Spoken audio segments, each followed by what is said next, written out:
Well, what is going on, guys? Welcome back to Your Lake Ford Guide. Today is that day, the dark night, bittersweet day. She's going away.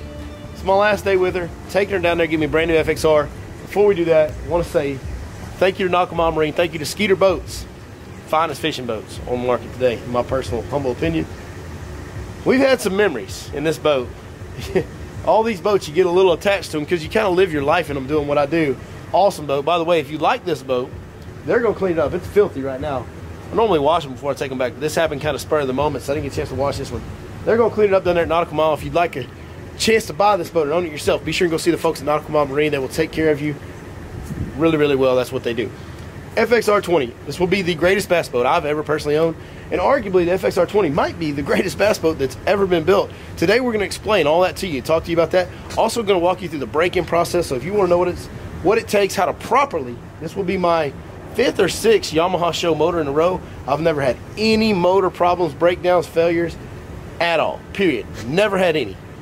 If you do the break-in process right, those things are almost bulletproof, and today I'm going to walk you through that process of how I break in each one of my SHO motors to set them up for long-term success. If you break them in right, you maintain them on time, they're almost bulletproof. Best motor in the business, Yamaha SHO. Powered with the Skeeter boats, best hull in the business. Listen, if this don't get you excited, you must not be into bass fishing, because one of the funnest parts about bass fishing is having really cool glitter rockets that go really fast. And we're going to go get the best one made today, so y'all stay tuned.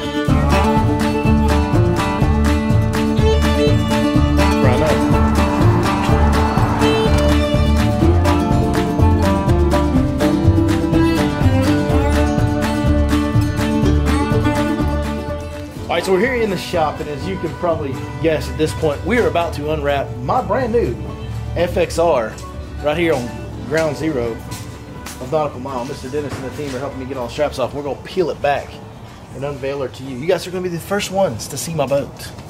Well, besides me, of course. For folks that don't know, when you come to Nautical Mile, you're going to talk to Mr. Dennis. He's going to be in here pretty much every day. And right now,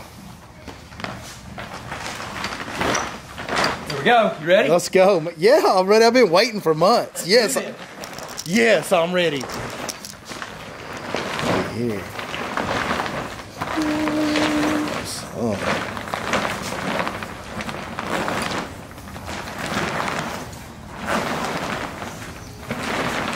Somebody wanted silver hologram. There it is. A little bling bling. Coach, what do you think? You like it? I believe they call that slicker and owl snot. Ain't that what they call that? Yeah. Brand new FXR. Look how big that deck is. It is huge deck. It's huge, folks. It's huge. Vote the right way in 2020. Totally unrigged. No trolling motors, no electronics yet. These guys here, custom ordered the boat, custom ordered the color on the boat, which you guys can come down here and do. Also, I've got custom ordered electronics, trolling motors, power poles, everything that we got coming. The rigging process will be taking place here shortly. But got a Lowrance Ghost trolling motor. I've got Lowrance units both on the console and the dash. We're getting the new Lowrance Lives. So that's the unveiling. We're going to tell you more about the boat here in a minute. I'm pretty excited.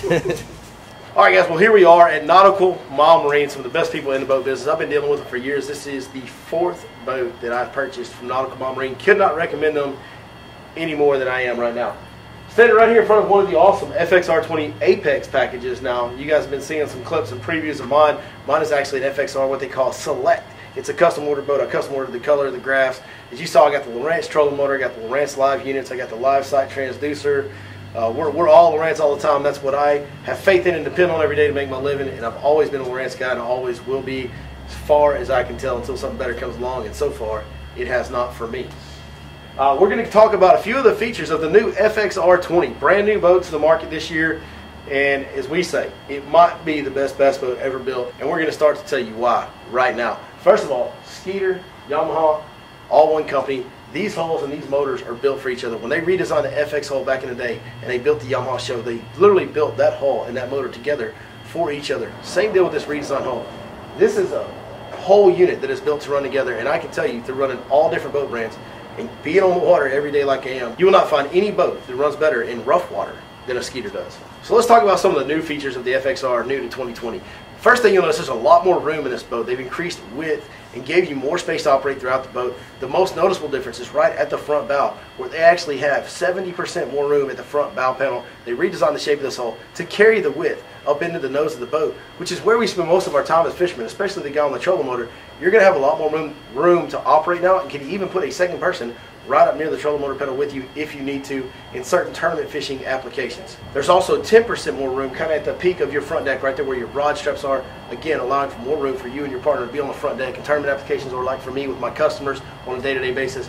Also, the interior beam is 5% wider, giving you even more room down in an already roomy cockpit area to get up and get down and be fast and efficient and move effortlessly throughout the boat in a more comfortable manner than has ever been offered before. One of my favorite features of the boat one of my favorite features of the boat is right back here on the very back deck. You know, we often have battery issues or something like that. You know, when you put a piece of mechanical equipment in the water, at some point or other, a battery's going to go dead, a cable's going to get wet, something's going to short out. You're going to have to get in that functioning compartment back there where everything ticks and do some operations. One of my favorite features is this year. The doors open across the entire back deck, giving you all the room you could ever need to go in there, reattach battery cables that shake loose, change batteries out when you need to change batteries out, whatever it is you need to jump one off, whatever you might need to do, you've got all the room to do it, which has not been the case in the past, and I absolutely love that feature. Another great feature of the new FXR is all the deck lids and deck framing is all made out of aluminum, which is going to give you superior strength and performance. Also going to eliminate the squeaking, any issues like that. You're just going to have a better, sturdier, quieter front deck, which simply speaks to the quality build that Skeeter Boats has always stood for and always accomplished, really, throughout the years. They were the first one to bring bass boats to the market, and they've never stopped building the highest of quality of bass boats throughout the years. Another way you can look at that is their transom system. They have a unique torque system. Their transom is unique to them. Basically, they've got this big torque system frame that's built into the transom that essentially creates the strongest transom in the industry today. All right, so you guys have seen this awesome red FXR Apex right behind me. You've seen my new custom ordered FXR Select. Let's get that thing hooked up. Let's get to the lake and let's show you how to break in the baddest motor in the industry.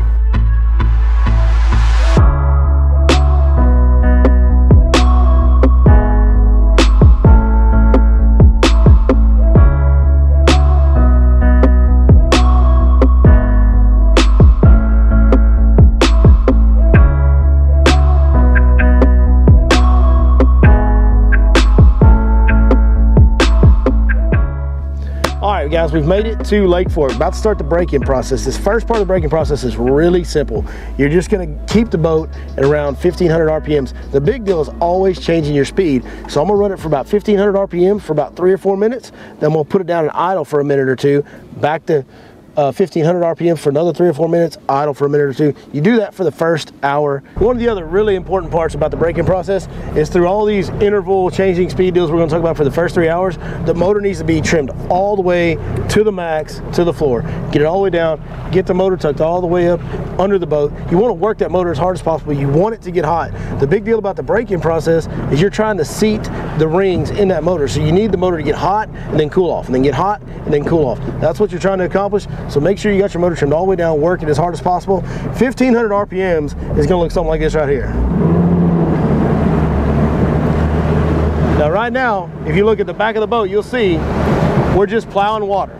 We're just plowing water. This is right at 1500 RPMs, motor trimmed down, plow water. We're going to do this for 3 or 4 minutes, back off, idle for a minute or two, continue that process for the first hour. All right guys, so we did the 1500 intervals, 3 or 4 minutes on, 1 to 2 minutes off for 1 hour. Now we're on hour number 2. We're going to take it up to 2500 RPMs, do the same thing, 3 or 4 minutes on, 1 to 2 minutes at slow idle.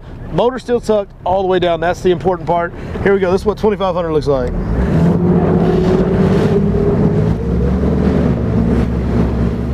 As you can see, 2500 is right before you start to really turn over and get on plane. You're really plowing water, really working the motor extremely hard, and you got to do this for an hour. 3 or 4 minutes doing this, 1 to 2 minutes idling. Keep that going for an hour straight. All right guys, that is the second hour, 2500 RPMs, those same intervals, 3 to 4 minutes up, 1 to 2 minutes down on idle. It has gotten a little bit colder, and I don't have all my gear in the boat, so I'm going with my old school waterproof PVC Coleman rain jacket, which does keep you dry, so don't knock it till you rock it. But Now we're going to the third hour of the break-in, the last hour where you really can't run the boat. What you're gonna do is barely get the boat on plane. You're gonna be around 3,500 RPMs, 3,000 RPMs. You just wanna get the boat barely up on plane and go as slow as you can while keeping the boat on plane. It's gonna look something like this right here.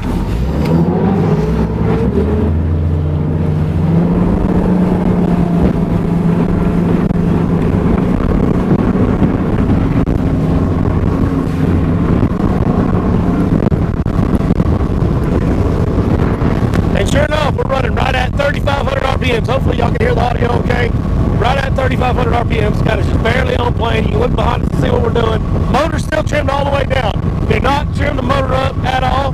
Keep the motor all the way down. Sitting at about 3,200 actually right now. Probably what we'll maintain it throughout this cycle.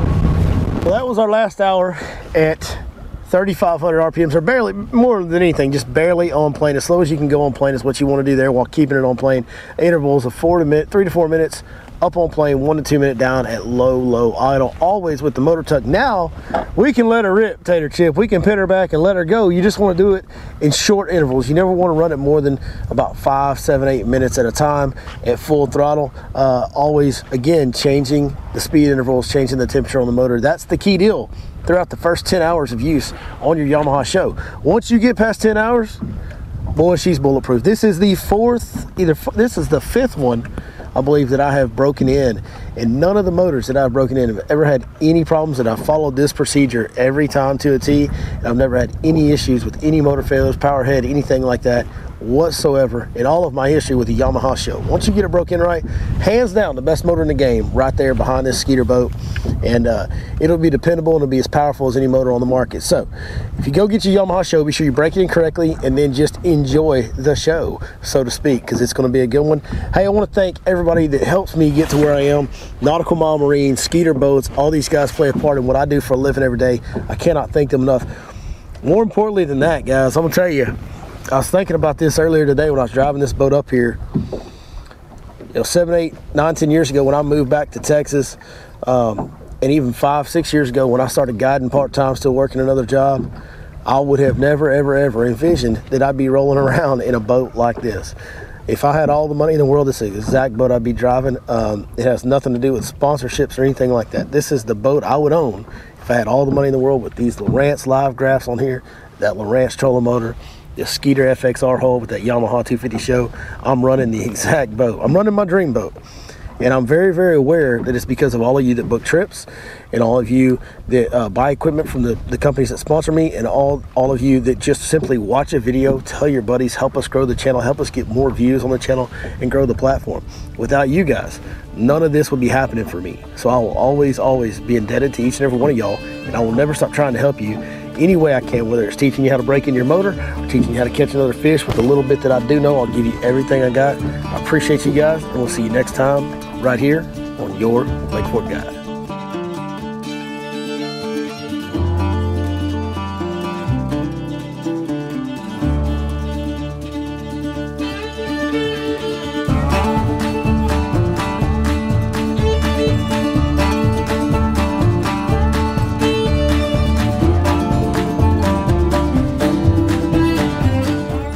One last thing, guys, one parting shot. Hey, if you like the look of this boat, which I'm pretty fond of myself, of course I picked the colors out, so of course I'm fond of it, but if you like the look of this boat, you like the Lowrance setup that I've got going on here with the trolling, everything we've shown you on this boat, and you might be interested in buying this exact boat. This boat will be available as soon as the end of July, so around July 31st, August 1st, you can own this boat. We can work that deal out right now, and in fact, I will sell it to you for a price so low that I'm not allowed to tell you in public, or Skeeter would be very upset with me. So you can reach us at yourlakeforkguide.com if you're interested in potentially purchasing this boat, and we can line the deal up now, and she will become yours at the end of the summer there.